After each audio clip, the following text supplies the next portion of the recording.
Okay, YouTube, I thought I'd do a quick voiceover of this real quick power wash and stain job. This particular customer had about 40 feet of 6-foot tall fence that needed power washed and stained, and about 40 feet of 8-foot tall fence on the other side of the yard that just needed stained over the existing oil base.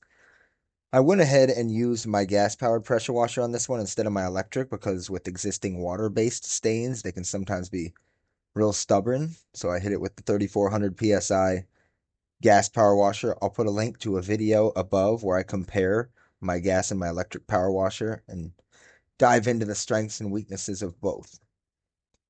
This particular customer also wanted me to power wash and stain his front shutters on the house. So you'll see the process of me staining those. I'm not sure I was rolling my camera when I actually power washed them. But as you can see at this point, I'm doing the 6-foot tall side, hitting it with an oil-based transparent walnut, a penetrating stain. If you get any oil-based stain on the masonry work, you can always use a little carburetor cleaner. It does a real good job with that. Over here on the 8-foot side, we use cardboard to make sure we minimize any overspray that gets on the masonry work, the stone wall. And we're just carefully spraying it with my Avanti 120-volt stain sprayer. Got it from Harbor Freight. They're about 60 bucks. I swear by them. We're just making our way down this 8-foot section. As you can see, this oil-based walnut really adds a lot of richness and luster to a tired, faded looking old fence. This customer also needed a few repairs on their gate as it was sticking and binding. The latch wasn't working. It was kind of dragging on the ground.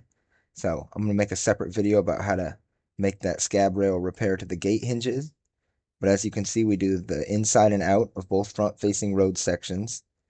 And then here we're doing the shutters, which they power washed quite a bit drier because they're exposed to constant sun. So the walnut stain looks a little darker now, but it does lighten up as it goes on and saturates in fully.